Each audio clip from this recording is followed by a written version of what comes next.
Andi Sele dilahirkan di Karyango pada tahun 1925 oleh seorang ibu yang bernama Andi Kalason dan ayahnya bernama Andi Nanrang yang lebih populer dengan sebutan Puang Nanrang. Sekarang nama tersebut dijadikan nama sebuah desa, yakni Desa Pananrang, pecahan dari Desa Alita. Sebutan Matola yang melekat di akhir namanya diberikan di kemudian hari oleh karena ia yang menggantikan Matola, Andi Abdullah Bau Masepe untuk mengikuti konferensi Pakceke bulan Januari 1947, sehingga namanya kemudian dikenal dengan sebutan Yi Andi Sele Matola. Dalam pendidikan formal, Andi Sele Matola pernah masuk sekolah dasar di Pinrang dan sekolah non-formal Islam di Mandar. Menelaah usaha pengamanan daerah Sulawesi Selatan sudah tentu berhubungan juga dengan pencarian pangkal, sebab yang menjadikan terjadinya kekacauan. Dengan cara demikian dapatlah terhindar cara berpikir yang pragmatis, yang terpotong-potong sehingga tiap masalah tidak sampai pada pusat persoalan.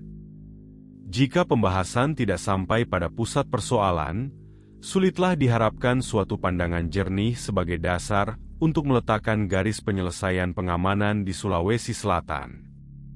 Kita memandang kekacauan yang berupa perang saudara di Sulawesi Selatan bukan sebagai gejala kekinian saja, melainkan mempunyai berbagai faktor yang malahan menjangkau jauh ke belakang. Sungguh pun demikian banyak faktor yang ikut menjadi sebab.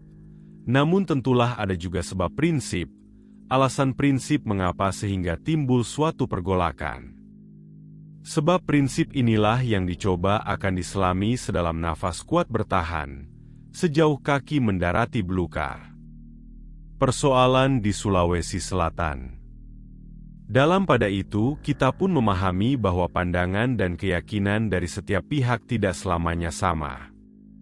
Tidak hanya berlainan saja, malahan acap kali satu dengan lainnya berpihak dalam pendirian yang saling bertentangan. Tetapi baiklah sebelum meninjau dengan agak mendalam, kita kembali dulu pada babak semula ialah peninjauan atas berbagai faktor pembentuknya, terutama faktor sejarah dan hubungannya.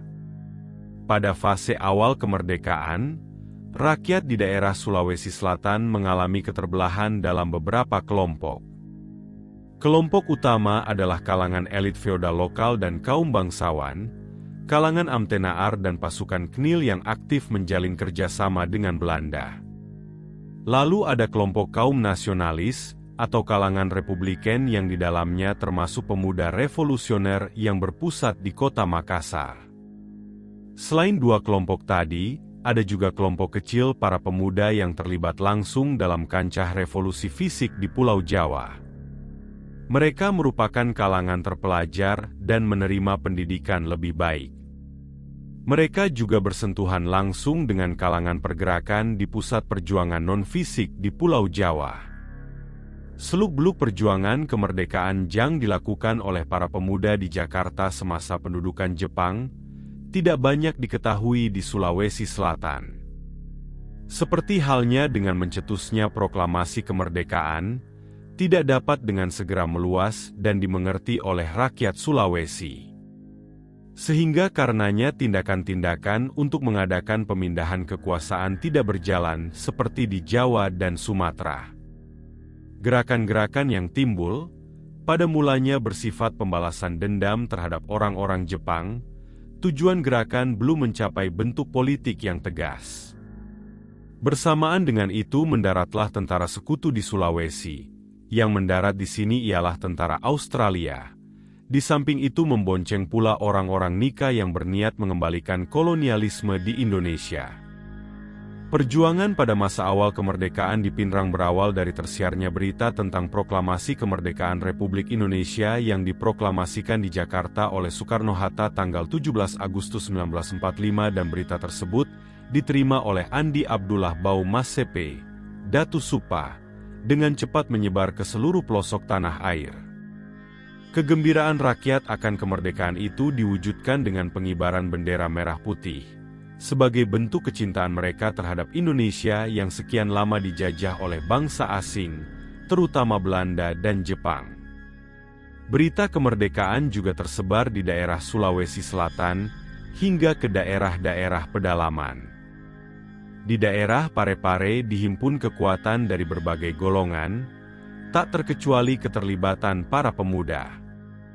Bendera merah putih dikibarkan di berbagai daerah, tidak terkecuali di daerah Supa. Dalam upaya mencegah gangguan untuk berangkat menuju Supa dalam rangka mempertahankan kemerdekaan RI. Wadah perjuangan pun dibentuk dengan nama Badan Pemberontak Republik Indonesia, BPRI, sesuai dengan sikap mereka yang lebih tegas dalam melakukan pemberontakan terhadap penjajah Belanda. BPRI Supa dalam perkembangannya mengalami perubahan arti menjadi Badan Penunjang Republik Indonesia dan berpusat di Dolangan. BPRI Supa dibentuk pada pertengahan September 1945 dan dipimpin langsung oleh Datu Supa Andi Abdullah Bau Masepe, dan sebagai wakilnya diserahkan kepada Andi CLLE, yang sebelumnya pernah menjadi koordinator pemuda Supa. Meskipun demikian, yang bertindak sebagai pimpinan dalam BPRI Supa lebih banyak dikendalikan oleh Andi Sele. Andi Abdullah Bau Masepe disibukkan dengan berbagai urusan kedatuan, sebab waktu itu dirinya menjabat sebagai Datu Supa.